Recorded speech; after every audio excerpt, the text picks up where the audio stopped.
For 6.5 years, he played the grieving husband, the trembling voice on television.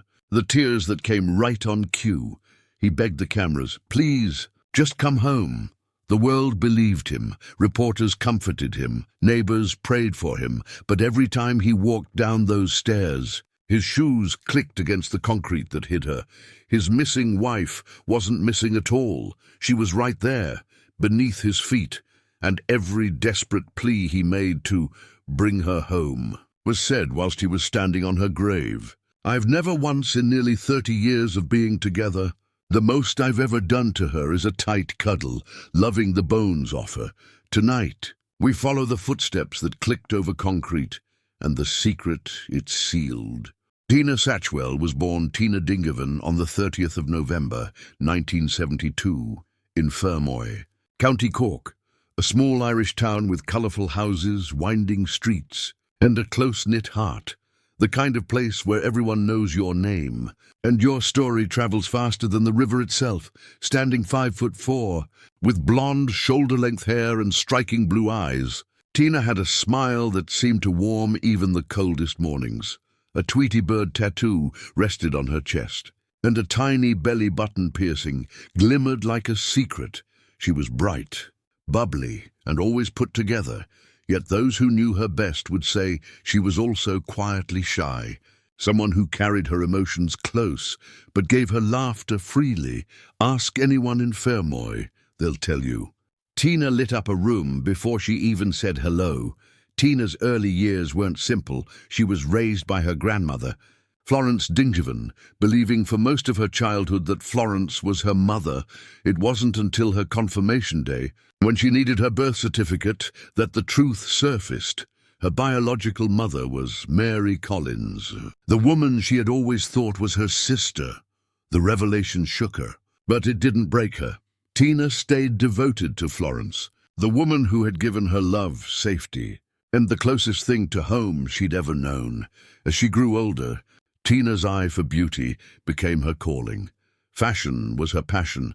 Her home overflowed with racks of clothes, hundreds of outfits, some still with tags attached.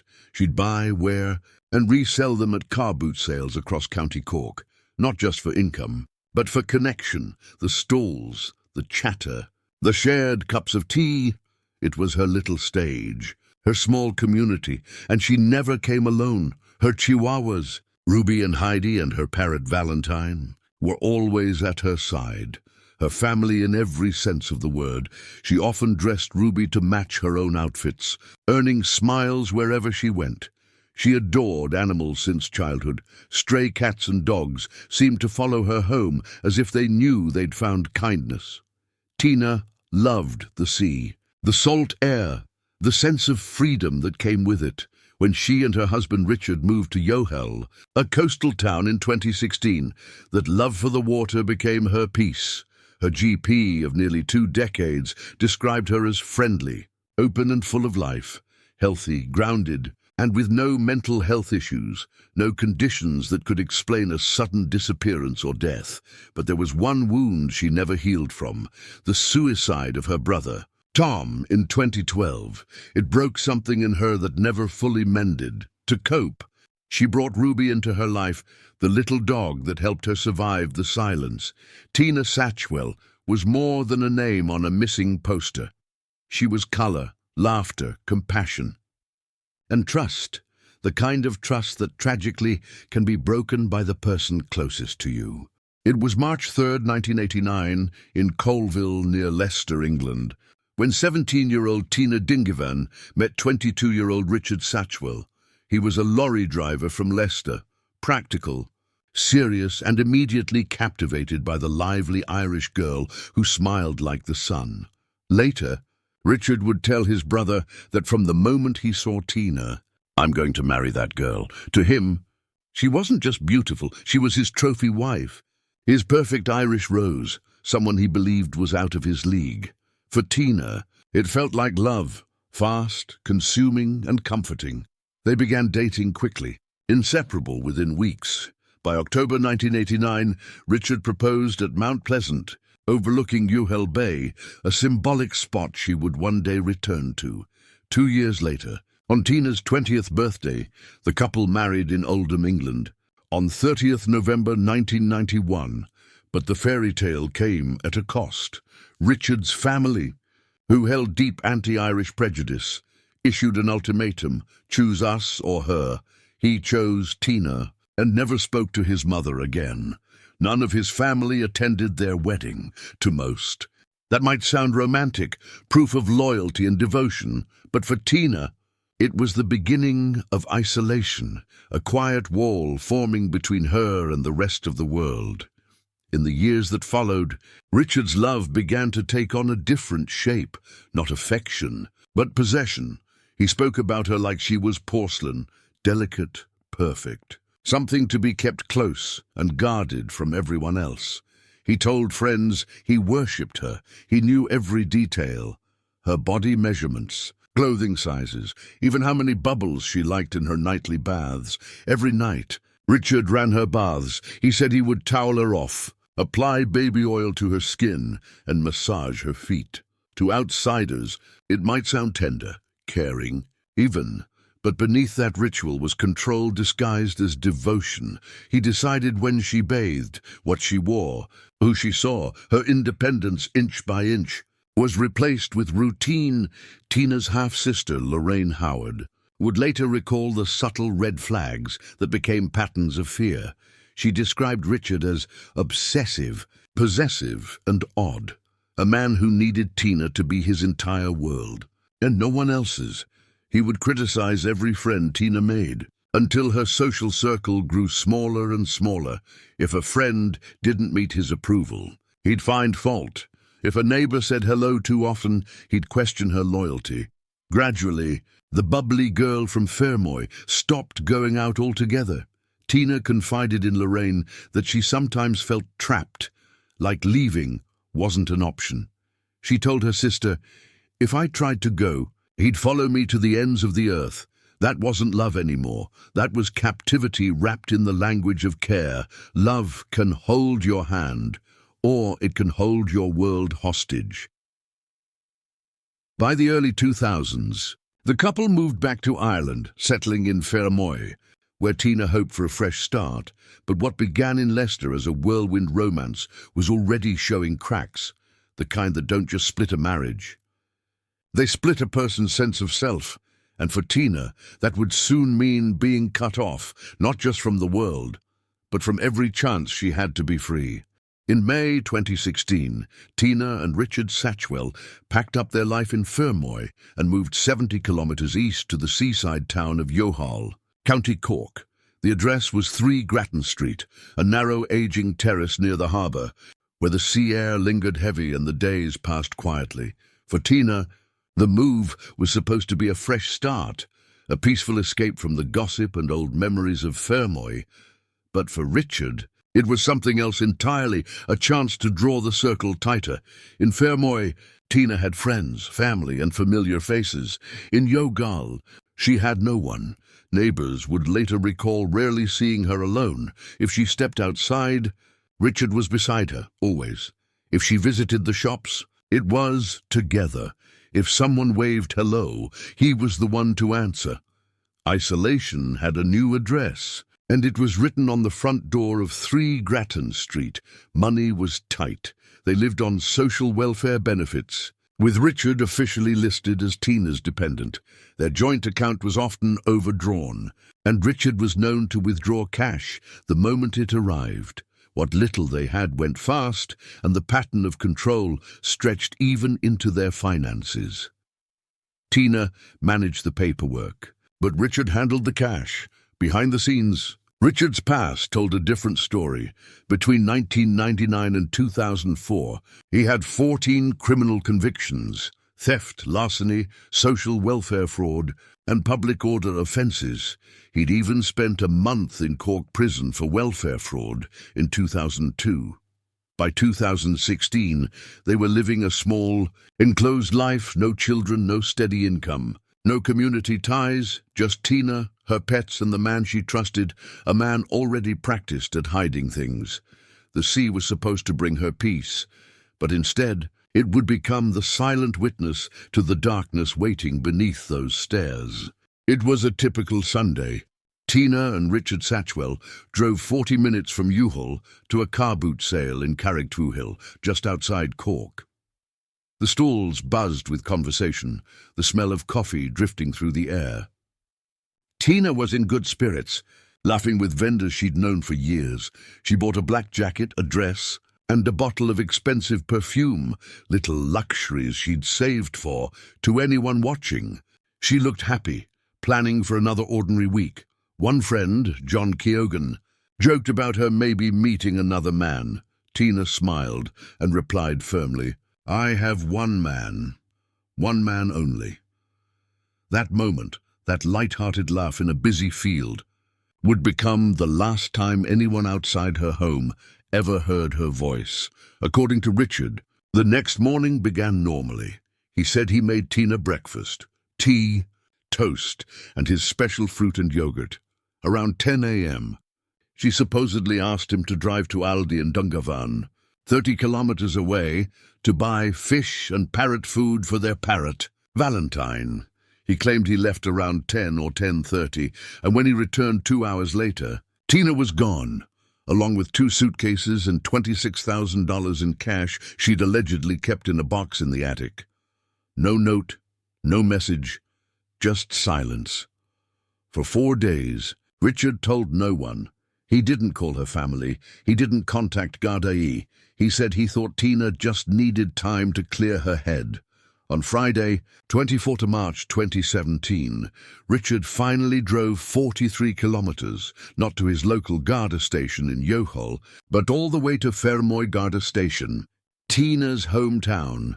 He bypassed the place just 5 minutes from his front door. There, he met Garda Conor Gately and filed a casual report that Tina had left home 4 days earlier. Gately later recalled that Richard was matter-of-fact, calm, unemotional, and not overly concerned. Richard told him, "I thought she'd gone to stay with family in Fermoy." The Garda took down the information, but no formal investigation began. It was treated as a voluntary absence, not a disappearance. Over the following weeks, Richard repeated the same story. He said Tina had left with her savings, perhaps gone abroad, maybe England. He told neighbors she just needed time. But something didn't add up. The details shifted every time he spoke. First, she'd taken cash from the attic. Then, it was from their joint account. Sometimes he said she left on a Sunday, other times a Monday, and still, he didn't act like a man searching for his missing wife. "I never lifted a finger to her in our 28 years together. One day my wife is going to turn back up, or she's going to get in touch with the Gardaí. One way or another, this will all come out, and in time it'll prove I've done nothing wrong." He'd soon make 14 media appearances, television, radio, newspapers, each one painting himself as the grieving husband, searching for his fragile wife. He begged the cameras again and again, "Tina, come home. Nobody's mad at you. My arms are open. The pets are missing you. I just can't go on not knowing." To the public, he seemed genuine, a man shattered, desperate, faithful, but every time those tears fell, they did so under a roof hiding the truth. Behind the scenes, Gardaí remained cautious, with no evidence of foul play. The case lingered as an informal inquiry. It wasn't until 11 May 2017, nearly 2 months later, that Richard filed a formal missing person report, handing over photographs for media use. By then, a valuable time and evidence were already gone. It was a timeline full of gaps, moments where logic faltered and silence grew.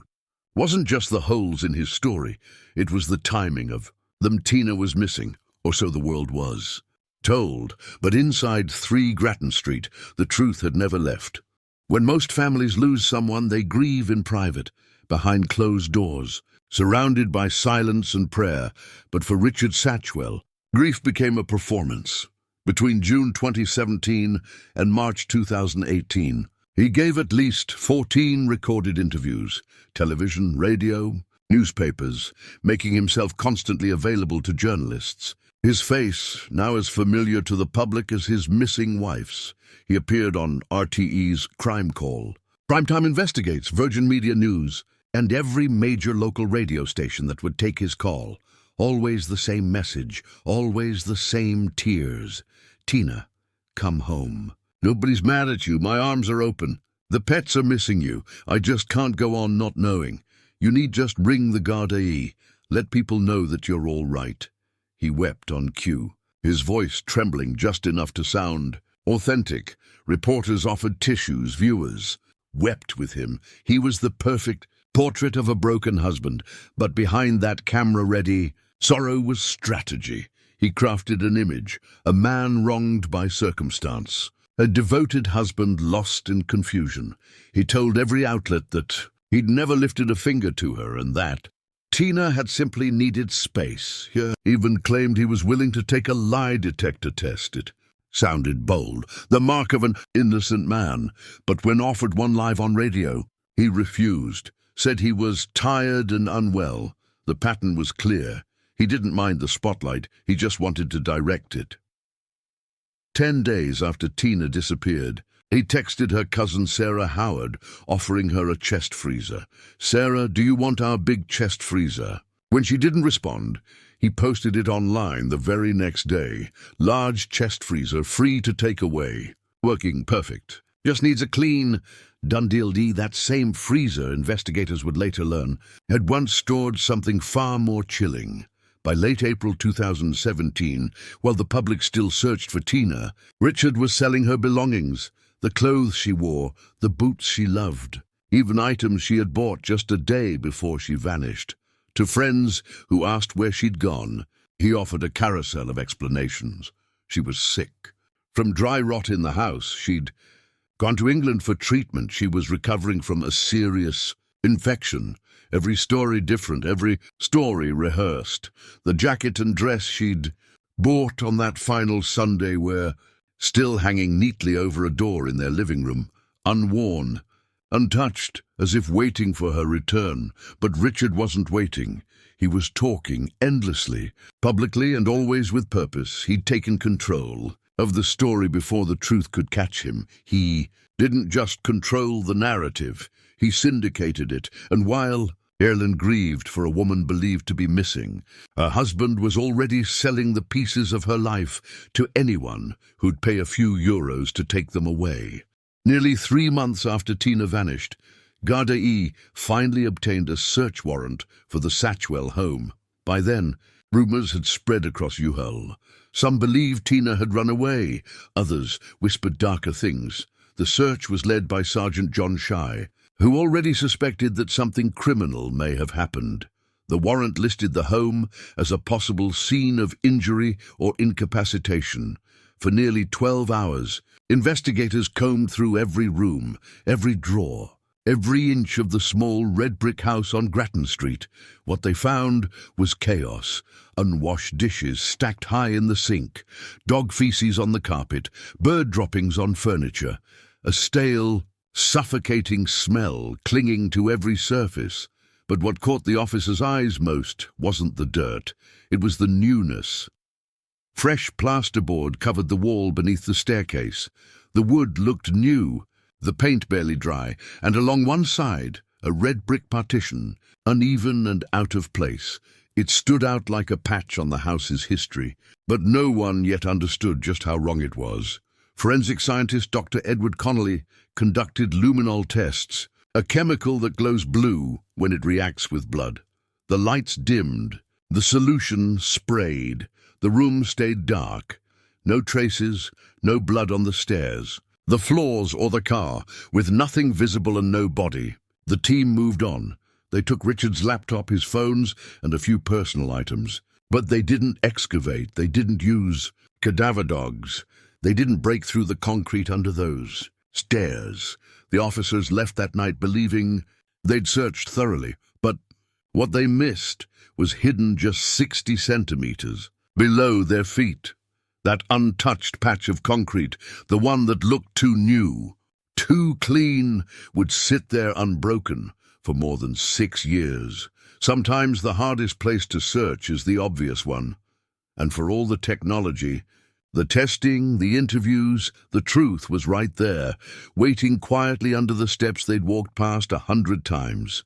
For years, the Tina Satchwell case sat frozen in limbo, hundreds of leads, countless interviews, and still no trace of Tina, or of what really happened inside that house on Grattan Street. But in 2021, a fresh pair of eyes took charge. Superintendent Anne-Marie Tuomi, appointed senior investigating officer, and Detective Garda Dave Kelleher, the new incident room coordinator, decided to start again. They reopened the files one by one and launched a full cold case review. Over 400 lines of inquiry were re-examined, over 170 witness statements reread, every single CCTV clip, every photo, every digital trace revisited. For the first time, the investigation wasn't just looking for Tina. It was looking for inconsistencies. Among the items taken in that first 2017 search was Richard's laptop. It had been seized, catalogued, and then, astonishingly, left unanalyzed for years. When Detective Garda Kelleher finally powered it on in late 2021, he didn't know he was about to find the case's first breakthrough. In the browser history, on the night of Friday, 20th of March 2017, the very day Richard reported Tina missing, a chilling search appeared. At 9:08 p.m., someone had Googled quicklime. Moments later, they watched a YouTube video titled "Quicklime and Water Reaction." Quicklime, a common construction material, but also a compound used to accelerate decomposition and suppress odor in human remains. That wasn't grief, that was calculation. Then came the second breakthrough, a forensic timeline of Richard's movements. On the day Tina vanished, CCTV from Youghal Post. Office showed him collecting social welfare payments at 11:10 a.m., right in town, not in Dungarvan, as he had always claimed. His phone's location data told the same story. Between 11:10 and 12:50, his mobile stayed connected to a cell tower near Grattan Street. He hadn't been 30 kilometers away shopping for parrot food. He'd been home. That 100-minute window shattered his entire alibi. In the data, the story was different. It didn't lie, forget, or weep on cue. Digital exhaust doesn't forget.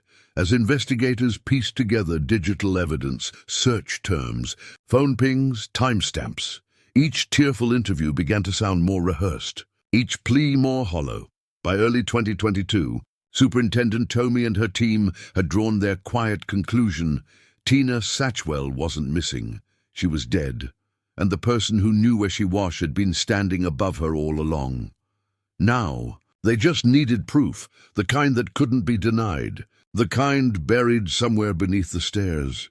By September 2022, the new investigative team had gathered enough to know Tina Satchwell was no longer alive, but they still had no body, and no proof of where she had been hidden. To close that gap, they called in an expert, Dr. Nee Broyne McCullough, a forensic archaeologist who specialized in concealed human remains. She reviewed the photographs taken back in 2017, the fresh plasterboard, the unpainted wood, the red brick wall under the stairs. To her, those details screamed of modification, a rebuild that didn't belong. Her report was clear. The site needed a new search, this time using ground-penetrating radar and cadaver dogs. At 5 p.m., Gardai returned to 3 Grattan Street. With them came excavators, forensic lights, and a Springer Spaniel named Fern, a cadaver dog trained to detect the scent of human decomposition. That same evening, Richard Satchwell was arrested on suspicion of murder. Inside, the forensic team began their search. It didn't take long. Within minutes, Fern alerted under the stairs, the same area photographed 6 years earlier. The same red brick wall that looked like it had been built by someone who didn't quite know how. Detective Garda Brian Barry, a forensics and ballistics expert, noticed that the concrete patch under the flooring was newer, its color and texture different from the rest. That night, on 11th October 2023, they broke through. At a depth of around 64 centimeters, the hammer stopped. Underneath the concrete wrapped in black plastic sheeting, they found what they had been searching for since 2017. By morning, A human hand was uncovered, then the arm, and then the full body. The remains were carefully lifted, placed into evidence containers, and sent to Cork University Hospital. Inside the morgue, Assistant State Pathologist Dr. Margot Bolster began her examination. Dental records confirmed the truth everyone already feared. It was Tina Satchwell. Her Tweety Bird tattoo was still visible on her chest. In the pocket of her dressing gown lay her wallet, her public service card, and her store loyalty cards. 6 years, 6 months, and 16 days. Her silence finally spoke. Beneath the concrete, beneath the lies, Tina had been there all along, waiting for truth to dig her free. After 6 years of denial, Richard Satchwell finally began to talk. Not the public Richard, the one who cried on television. This time, it was the man behind closed doors, speaking only to Gardaí. What he said next wasn't a confession of guilt, but a story, his version of what happened. He claimed that on the morning Tina died, he walked in from the shed and found her at the bottom of the stairs, scraping plasterboard with a chisel. He said she lunged at him, swinging the chisel toward his head. He told investigators he fell backward, Tina landing on top of him. In panic, he grabbed the belt of her dressing gown, pulled it around her neck, and held it there until she went still. He said he didn't mean to kill her, that it was self-defense. He said he held her body for 20 or 30 minutes while their dogs licked at her face. Then he laid her on the couch for a day or two when the smell grew strong. He said he moved her into the chest freezer in the garden shed, the same freezer he later tried to give away. Richard claimed he spent hours digging under the stairs, his knuckles bleeding as he worked like a robot.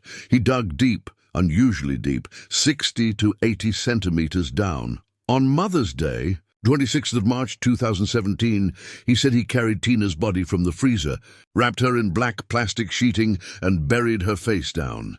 He poured concrete over her grave, then built the red brick wall and plasterboard to seal her away. He said he wanted to bury her with dignity. He claimed he threw tulips, the only flowers he could find, into the grave, and slipped her wedding ring into the pocket of her robe so she'd know the hand that killed. Her was the hand that loved her. Neither the flowers nor the ring were ever found. This was his account, his final attempt to frame horror as heartbreak. But the jury didn't believe him, what he called love. The court would call murder. The trial of Richard Satchwell began in April 2025.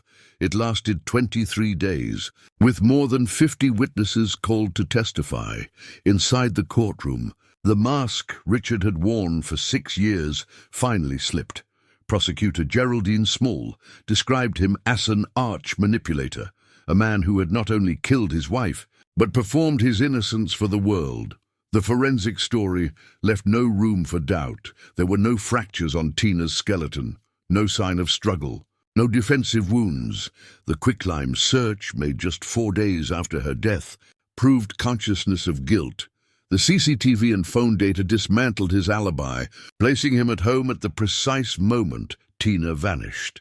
The prosecution played 14 of his media interviews to the jury. Each one, once seen as grief, now sounded like rehearsed deceit. After 9 hours and 28 minutes of deliberation, the jury returned. Their verdict, guilty of murder, unanimous. Richard Satchwell showed no emotion as Justice Paul McDermott imposed the mandatory sentence, life imprisonment. Behind him, Tina's family wept for them. It wasn't victory, as it was closure. The truth was heavy, but at last it was known. When Tina's remains were found, over 200 people gathered in Youghal. Many brought their dogs, a tribute to her love for animals. Half her ashes were buried with her brother Tom, the rest with her grandmother Florence, the 2 people who loved her most. Her cousin Sarah Howard spoke through tears. Tina was kind, gentle, and full of light. That's how we'll remember her.